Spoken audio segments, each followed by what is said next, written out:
What's up? Wait, Hey, can you hear me now?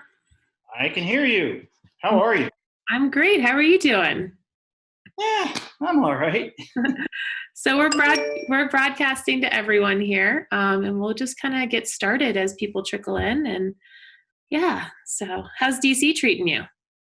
DC is DC, Allie. It is hot and muggy. The DC summer officially began a couple days ago, or was that last week? I don't know. The days run together. It was 94 or 5 and complete humidity, and today is one of those days as well, somewhere up in the low 90s. And pretty soon, if you hear me go, whoa, it's because there'll be bolts of lightning. We're going to get a storm at some point tonight. Probably Maybe. locusts. Just watch Yes, for the I know. locusts, right? I know. Seems to be what's going on these days. Well, Yeah. we're gonna get started. I just need to pull up the questions real quick. I Okay. apologize. So there is an audience here. I just cannot actually see people. Okay. Yes, there are All people. right. You just can't see them. So, um, so I think, to people who maybe haven't had a chance to read your stuff, Paul is one of my favorite reporters and writers, probably one of the best congressional political reporters out there, which, and I always feel like I learn not just about what's happening, but about enormous context and in history from reading what you write. So thank you so much for joining us. We're really, really grateful and very, very lucky to have you.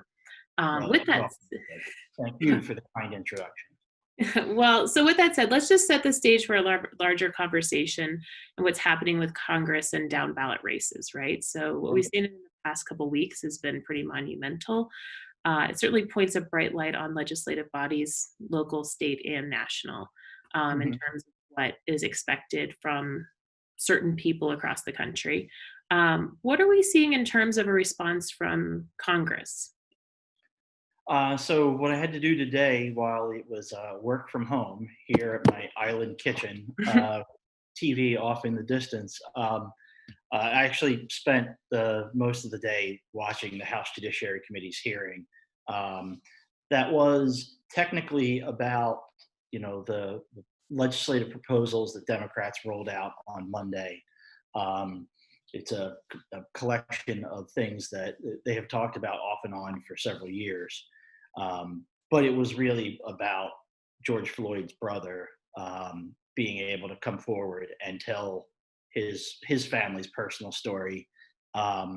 It felt like he even said at one point that his family's been overwhelmed to seeing their brother over and over again on this endless loop of television news, and it was really putting a human face and a human family to that loop of George Floyd seeing his neck be compressed, and so in that regard, that was the most pivotal part of the hearing, really. Beneath that, though, was this debate going on about legislative ideas and what type of ideas Congress can actually come up with to try and deal with an issue that, there really is. There's no two sides on George Floyd's death. There is the most conservative Republican agrees that was an egregious act. Mm. And so there are different thoughts going around, things that are kicking around. House Democrats have a proposal that includes limiting what's called qualified immunity on state and local police. And this is a way that makes it easier to bring civil and criminal charges against police. They've got a very basic piece of legislation called to ban chokeholds, multiple forms of holds that we've seen in the Eric Garner case and in this case now with George Floyd.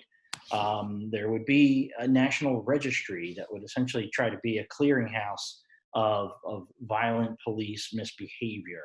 That would be both for transparency, but also, a lot of what happens sometimes is that officers sort of shuffle around from department to department, state to state, and nobody really knows why they left the Baltimore Police Department and now they're down in Palm Beach, Florida. So there would be a registry of that stuff. There are things that Republicans Most of what Republicans did in this hearing was push back on this local activist movement to defund the police. Mm. They focused on and on again about that. Democrats, Karen Bass, the chair of the Congressional Black Caucus and a member of the Judiciary Committee, afterward actually told reporters that she was optimistic because the defund the police critique has nothing to do with their legislation. It's not a part of this legislative proposal. And there were a few members, including like real conservative libertarian types like Matt Gaetz and Tom McClintock of California, who said some favorable things about parts of this legislation. So while there were some theatrics, there were some, partisan sniping, there were kernels of optimism, but there's still a huge number of hurdles for this to actually get to the finish line and get Donald J. Trump's signature. Well, and with that in mind, I mean, we're staring down an election 4 months away. How does this set up, some of the down ballot races we're seeing, and for 2020? I mean, what does this do to the presidential? What is it where does it put members who are running in sort of contested races? How do they have to reorient, or do they?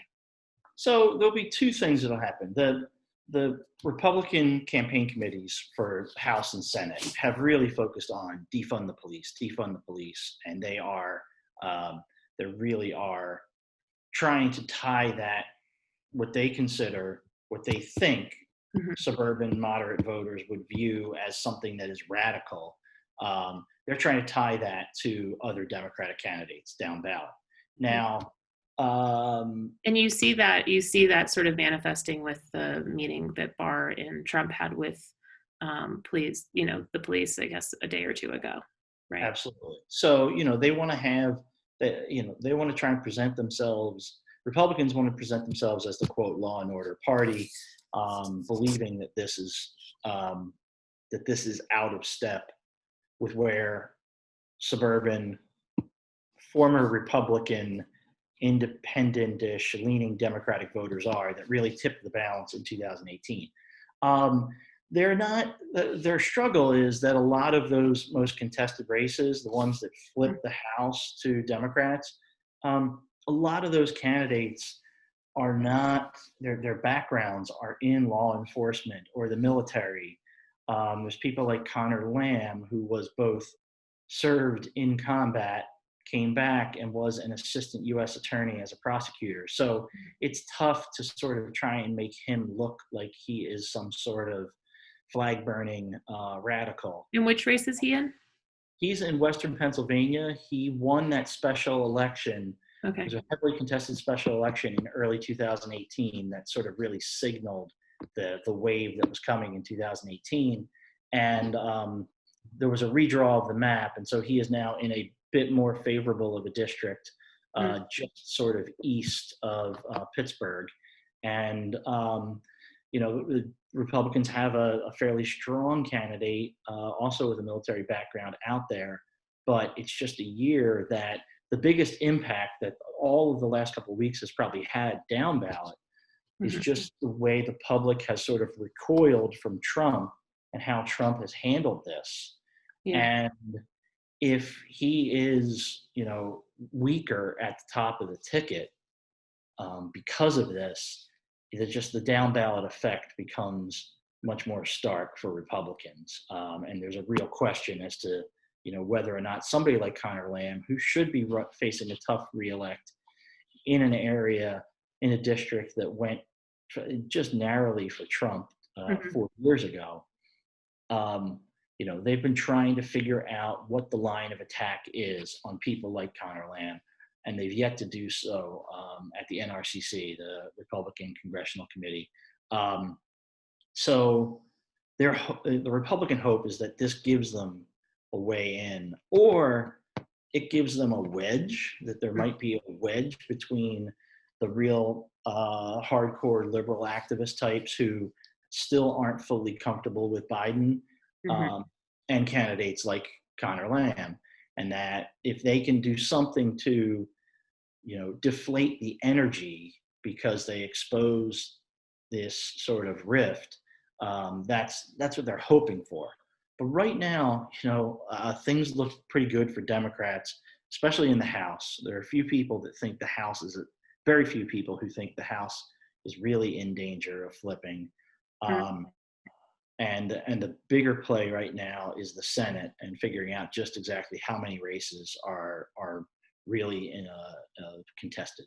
And so that actually brings me to my next question. I think All you right. probably already knew the segue, but for the first time since about mid-March, we've seen Joe Biden overtake who will win the presidential election in our markets. And now we're seeing ads from races that you wouldn't expect. I've been seeing some for Mitch McConnell or Lindsey Graham saying that they're in, a dead heat. I don't know where they're getting this polling information. Some sort of wishful thinking, internal polling, or is there any way that McConnell and Graham have any sort of, are vulnerable at all? Um, there's degrees of vulnerability. Will they both have to campaign forcefully, aggressively, raise tons of money to make sure that they can win? Yes, they will. Will they win by the margins that they won by 6 years ago in 2014? McConnell won by 16 or 17 points. Graham, I forgive me, but I think he was roughly the same margin, maybe even higher. Maybe not. Both of their opponents, the likely opponents, Jamie Harrison in South Carolina, Amy McGrath in Kentucky, have enormous amounts of money. They just have, Graham and McConnell generate a visceral reaction among liberal donors, and the liberal online donor community has just poured tons of money into those two races. And so they will be more competitive. But at this point, when I talk to people involved in Senate races and sort of the broad map, they are fairly far down the line. They will be the 7th, 8th, or 9th pickup for Democrats, depending on how the dominoes fall. So I think you would be looking at if Mitch McConnell is in like a 50-50 race at midnight still on election night, it tells you that the Senate majority has already gone and that Democrats have already won the majority, and you're just really figuring out how big a majority Democrats will have. Yeah. Well, so I wanted to ask you a little bit about the way that you look at these races. So when you approach a congressional race or a Senate race and you're evaluating its strengths or weaknesses of the candidates, what do you necessarily look for? Is it personality matchup? Does polling history, even though I don't know what to do with polling history at this point, if it matters, does that matter? Demographics, the way major counties have gone. What are you looking for to see which candidate you can put more weight on? I think the first two things are that particular candidate's own record. If it's an incumbent race, that particular candidate's own record in most recent election cycles. So for a Senate candidate, Mitch McConnell ran in 2014, which was a great year for Republicans, and won by 16, 17 points. He ran in 2008 in a horrible year for Republicans, and he won by about 4 to 5 percentage points. So that tells me something right away that this is a particular candidate who knows how to win. Then the next thing I really want to look at is the state's own sort of performance in presidential races.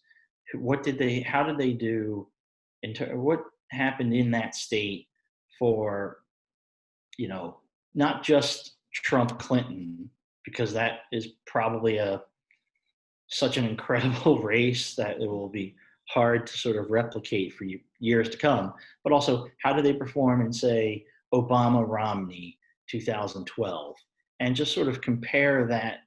And then also you want to see how much growth is there in the state in terms of its population and the demographic makeup of that population. The reason everybody is increasingly focusing on Georgia isn't just because Stacey Abrams came really close to winning the governor's race in 2018. It's because there's something, forgive me, it's like 500,000 new people, or maybe even 1 million, will have have moved into the state between 2016 and by the time they vote in 2020.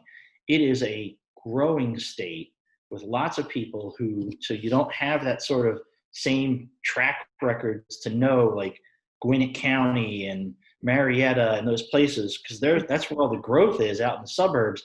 And there are all these new people that are moving in there, and they're increasingly diverse, both in terms of their ethnic, racial background. They come from different professional backgrounds. That is why a place like Georgia and those 2 Senate races and its electoral vote haul for the presidential race is so critical, because people just think like, wow, this state is changing, and it's changing faster than Texas. It's changing maybe faster than North Carolina. Well, and to that point, I mean, having the history for either campaign of likely voters, I mean, they're having to do an enormous amount of work right now to figure out where the footing is, right? Absolutely. So, yeah. To that one other thing about what you look at in races is also just the credibility of the opponent, the challenger. Is it somebody who has a real biography that can appeal to voters? In Arizona, the Democrats are nominating Mark Kelly. He is an astronaut. He flew, military fighter missions. He flew in the space shuttle, and is married to former Congresswoman Gabrielle Giffords, who was shot, 9 years ago, and eventually retired from Congress. Like, he's got this biography, this thing that makes him a different candidate. And and it subsequently is raising an incredible amount of money. So that's one other factor that you have to weigh in there. Yeah. Well, so let's talk about some specific races. And I guess we'll start with North Carolina, because we talked to Doug, your friend Doug High, about North Carolina. So what's going on there? Okay, so that race it felt really undefined for a long time, because in 2019, Tom Tillis is the incumbent. He won in 2014. And in 2014, it was viewed as sort of the tipping point race as to whether or not the Republicans would take the majority. And it set the record for the most spending ever in a Senate race. I think it was all sides, every super PAC was more than $100 million. Tillis narrowly won. In 2019, he got a little sideways with Trump on the issue of declaring a national emergency to build a border wall. And it created a couple months of uncertainty as to whether or not he was going to face a primary challenge. And then on the Democratic side, it was this very sleepy primary where this former state legislator, Cal Cunningham, who has a background that is sort of similar to that Connor Lamb, class of 2018 House Democrats. And it was just a sort of undefined race for a long time. Eventually, Tillis cleared the field. He got the Republican nomination.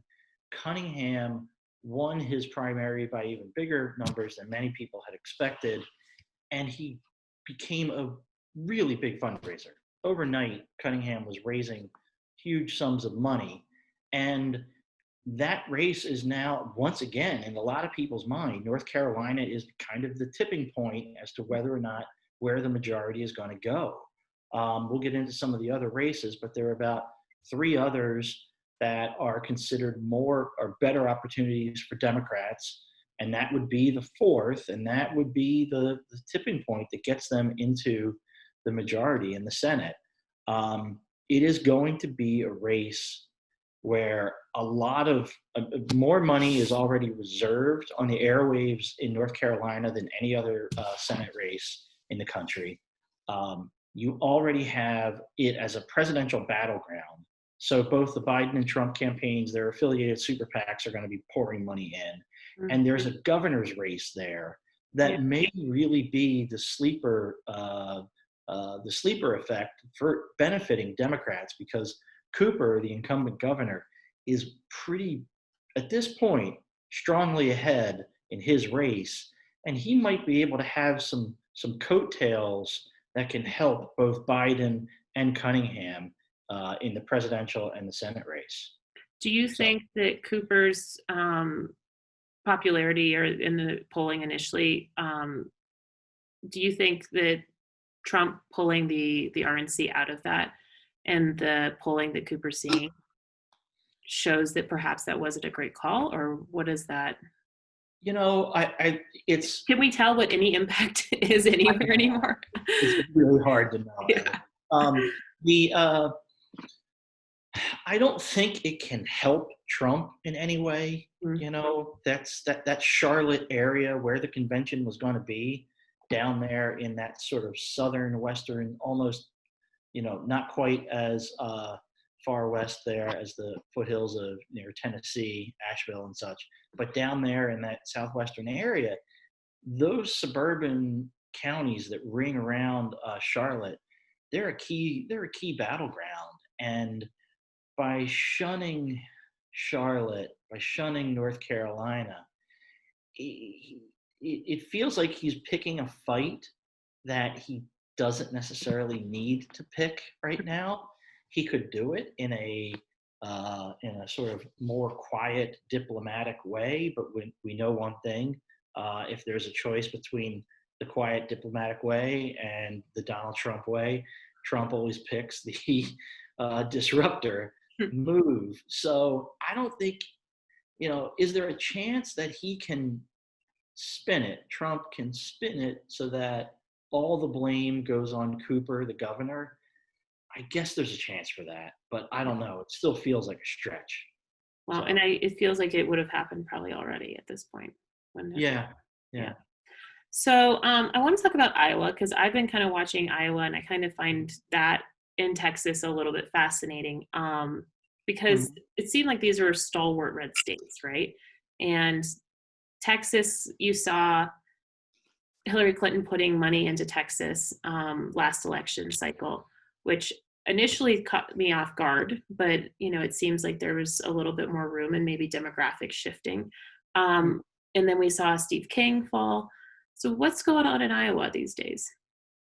You know, I really, it's Greenfield, their preferred candidate there is, I don't know a lot about her. And right now, and it's to some degree, right now, she's functioning as sort of a generic Democrat. And right now, surprisingly, that generic Democrat is doing pretty good against Joni Ernst, who's, you know, personality-wise, has really fit Iowa to a T.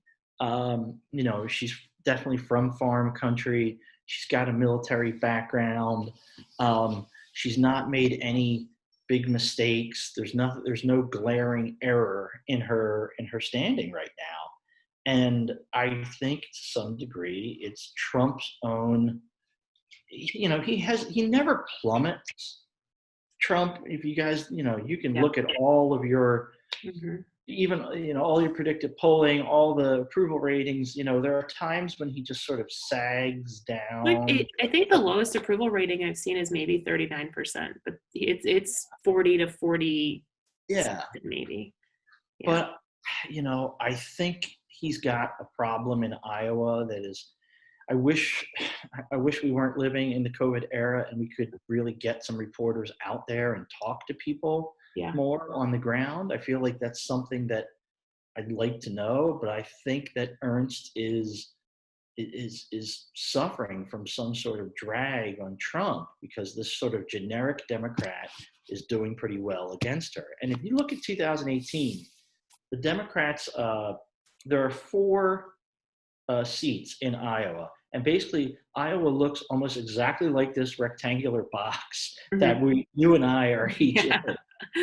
You're Nebraska, I'm Iowa, Yeah. depending on how people are viewing it. And it's just 4 districts that are carved up. Des Moines right in the center of the state. They won 3 of the 4 House seats, gaining 2 from Republicans, and they came really close to beating Steve King Mm. in that other race. Yet at the top of the ticket, you know, uh, Kim Reynolds won the governor's race. So Iowa looked and felt almost like it was holding as a conservative stronghold, the same way Ohio did. Mhm. Ohio, even though Sherrod Brown won that Senate race in 2018, you look at the rest of the ballot statewide, and Republicans held on and won. Mhm. But I don't know. There's something going on in Iowa that has given Democrats a lot of optimism. Again, that's not they're sitting at 47 seats right now in their caucus. Yeah. Um, the Iowa seat is probably 53 Mhm. in there, the way they stack them up. Yeah. I think that would be their order. And but this is one of those races that gives them optimism, not necessarily because they think they're definitely going to win it, Mhm. but it makes them think, heck, if we really can battle for Iowa, we're definitely going to win those other races like Colorado, Arizona, Maine, and North Carolina. Yeah. And those are a lot of the ones that are, we're looking at Arizona as sort of a battleground state these days and Hmm. like that. So I want to talk about Montana, Of my course. my favorite state. Um, Historically, there's been tough runs. People look at the presidential, um, and you've seen Tester have tough runs there. For I don't think he's ever had an easy election. But we're seeing this race, and I think this morning it was. I guess it's flipped now. So this morning I didn't think it had flipped, but we're Wow. seeing Bullock running above Steve Daines there right now. What are you looking for in Montana in the Senate race for how this will go? So what I want to figure out is whether or not this is a race that becomes federalized, nationalized, whether it's a race that is about those issues and personalities that animate national politics, or if it's a race that is about the 2 individuals, Bullock and Daines, and Montana issues. Yeah. If it's the latter, Steve Bullock's in pretty good shape. If it's a race that's about Montana and Steve Bullock versus Steve Daines, then you've got Bullock has a pretty good chance. If it turns into a race that is just, you know, all about these sort of national wins of conservative versus liberal, AOC, defund the police, socialism, if it turns into that, Bullock gets into a tougher battle. The craziest thing about Montana is back in Washington, there's this reflexive this Washington D.C. There's this reflexive thing of thinking that Montana, it's just a really conservative state. Yet the Democratic record statewide out there is stunning. Yep. It's stunning. They've now won 4 straight governor's races, with Schweitzer and Bullock winning 4 straight there. And in Senate races, just in this century, Tester's won 3, and Baucus won in 02, 08. I think, am I getting this right? I think 5 of the last 6 Senate races, Democrats have won in Montana. So they have this formula. Every race in Montana for Democrats is 49%. Tester's won 3 times. He didn't get over 50% until just 2 years ago. Yeah. So they have a formula that gets them to like 50.1%. Yeah. So that's where I am on that race. It just depends on what it turns into in terms of the themes and all.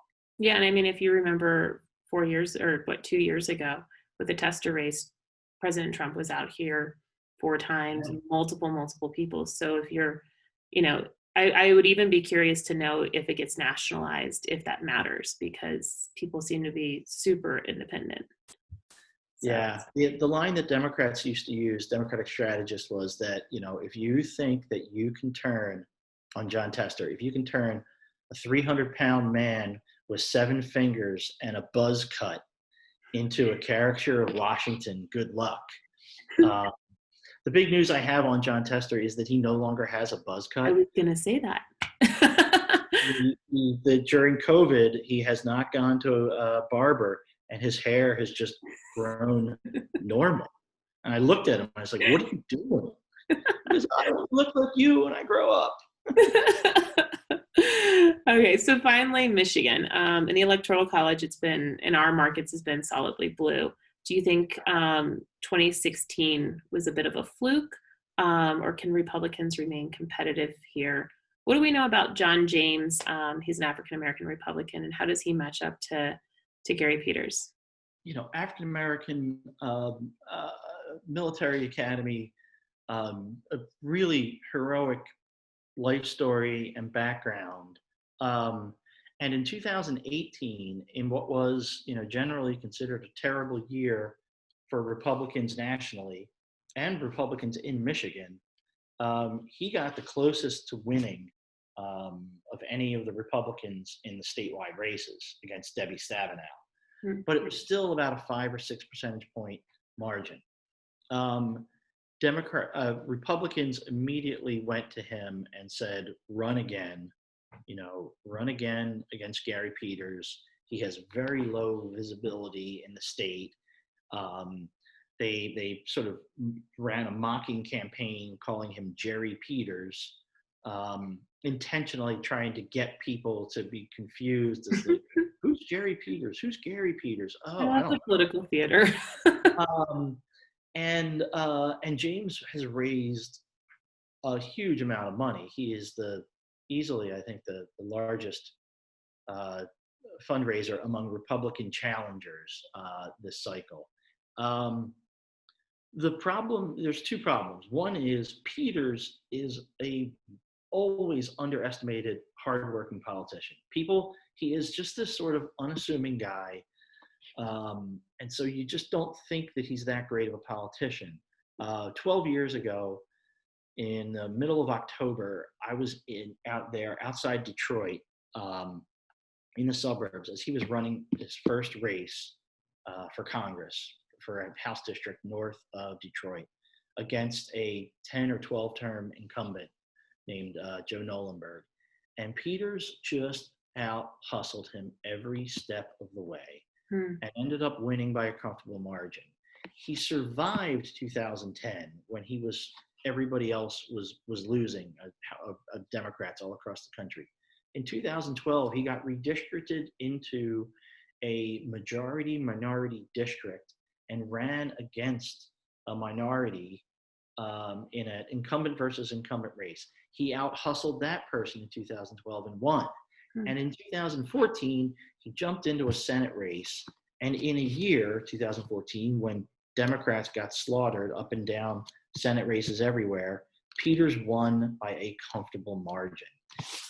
When I talked about like what you look at in candidates, you asked me early on, what do I look for?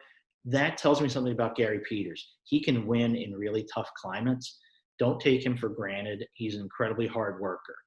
And finally, Michigan right now is really not feeling Trump at all. There was a poll over the weekend from Epic MRA. They're like the polling firm of Michigan. And it had Biden was ahead of Trump by 12 points, 53-41. That the Senate race had broken open. Peters was ahead by 15, 51-36. And in a sign of all of those things, Governor Whitmer had been underwater in her approval rating before the COVID outbreak. And she is now above water, 55-43. So it just tells me that the last 2 months in Michigan have been really bad for Trump. Hmm. and Republicans in Michigan, all up and down the ballot. So I think let's close it out with sort of the Veep stakes. And Sure. you All know right, I'm going to disappear because I realized I never did crack open a beer, and it's happy hour. grab a beer real quick. We'll finish this off. And in the meantime, if anybody has any questions that they want to ask Paul, go ahead and throw those into the chat. Sure. If not, you've been so thorough in answering all these questions. And I promised people, somebody who knew congressional politics better than anyone. So I think we've delivered on that. In the primary, we've seen Kamala Harris jump almost 10 cents in the past week. We've also seen Val Demings and Keisha Lance Bottoms rise to the top 3 picks now are African American women, with Elizabeth Warren and then Stacey Abrams just below her. So within the top 5, 4 out of the 5. In the primary, Harris's history as a prosecutor hurt her with African Americans, I believe. Correct me if I'm wrong. How does that factor into the thinking from the Biden camp? And does this continue to be a hurdle for her? And if so, what strengths do Demings and Lance Bottoms bring to the ticket that Harris might not? Long So question. I'll say this. In looking at her campaign, her presidential campaign, Harris, what hurt her was she couldn't figure out who she was trying to be in the race. Her background is as a prosecutor. She was the district attorney of San Francisco. She used that platform to become state attorney general in California, but then feeling like the liberal activist movement was going too far in the other direction on crime issues, she tried to tack left. And in doing so, she lost her own identity because everybody knew her as a prosecutor, and she almost tried to dismiss that entirely. And it was like she was ignoring this big part of her bio, and she wouldn't talk. There were plenty of cases that she had in her time there that she could have talked about, where she did go after big corporations and bad guys. But then so she just sort of lost her identity, and she wasn't winning any support in any of those lanes. Now, in the last several months, she has focused legislatively, and especially in the last couple of weeks, she has taken the lead among Senate Democrats on the legislation that I was talking about earlier, in terms of that there's a House Democratic proposal that the Congressional Black Caucus is leading with Karen Bass, the chair of the CBC. But on the Senate side, Kamala Harris and Cory Booker, her very close friend, they are very, very close. I've heard it and I've watched it inside the Senate chamber. They're leading the fight in the Senate. So she is really the lead proponent of this issue to take on police reform. And it's giving her a moment to not distinguish, but to sort of pull these threads together. Yes, she was a prosecutor. She put bad guys away, but she's going to present herself as somebody who also wants to put bad cops away. And I think that is helpful to her, both in terms of liberal activists. There's an overpresumption. There was an overpresumption in the primary that African American voters didn't like prosecutors and didn't like somebody who was tough on crime, and people felt like they were as liberal as some of the most liberal activists.